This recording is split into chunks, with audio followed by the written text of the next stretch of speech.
Hello friends, so या व्हिडिओमध्ये आपण कॅटेगरी वाईज हाय स्कोरचं ॲनालाइज करणार आहोत. सो बघा, चॅनलला सबस्क्राईब करा आणि व्हिडिओ एंडपर्यंत बघा. आणि जर तुम्हाला तुमच्या आवडत्या कॉलेजमध्ये आवडत्या सिटीमध्ये जर ॲडमिशन करायचं असेल, जर काउन्सिलिंग करायची असेल, तर ती करेक्ट काउन्सिलिंगसाठी तुम्ही खालील दिलेल्या नंबरवर मेसेज करू शकता किंवा डायरेक्ट ऑफलाईन ऑफिसलासुद्धा व्हिजिट करू शकता. सो बघा, आता मला जितक्या साऱ्या स्टुडंटनी कॉन्टॅक्ट केला आहे, सो त्यांच्यापैकी सर्वात हायेस्ट मार्क कोणत्या कॅटेगरीला किती पडले आहेत त्याचा मी इथे ॲनालायसिस करून तुमच्यासमोर हा डाटा इथे प्रेझेंट करेल. तर बघा, आपण कॅटेगरीज वाईज बघू की नीट 2025मध्ये हायेस्ट स्कोर कोणत्या कॅटेगरीला गेला आहे.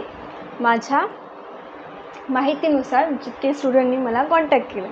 सो बघा, ओपन कॅटेगरीचा 695 मार्क्सचा हा हायेस्ट स्टुडंट तो तिथे आहे. ठीक आहे.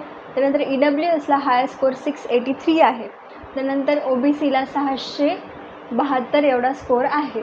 त्यानंतर VJ कॅटेगरीला 601 हा हाय स्कोरचा विद्यार्थी आतापर्यंत आहे. त्यानंतर NTB कॅटेगरीला 610, NTCला 600 आणि NTDला 625 एवढा हाय स्कोरचा विद्यार्थी तिथे आहे.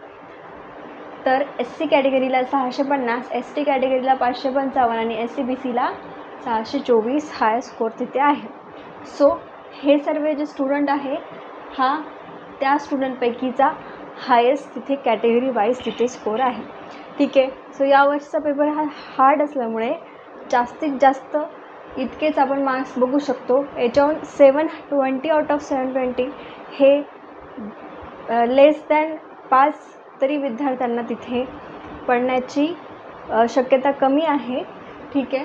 सो आपण बघू शकतो की कट ऑफ हा थोडासा मार्क्सनी कमी होईल, पण ऑल इंडिया रँक हा तेवढाच तिथे राहणार आहे. सो आपल्याला जे सीट लागते ती ऑल इंडिया रँकवरून लागते, मार्क्सवरून नाही.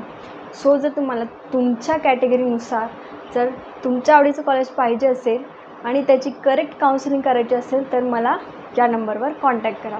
तुमची कमीत कमी दरामध्ये तुम्हाला एकदम परफेक्ट तिथे काउन्सिलिंग करून दिली जाईल. BMS असो, MBBS असो, BDS, BHMS आणि BUMS या सर्व याची फीज सेमच असणार आहे. सो लवकरात लवकर कॉन्टॅक्ट करा आणि तुमचं रजिस्ट्रेशन करून घ्या. थँक्यू.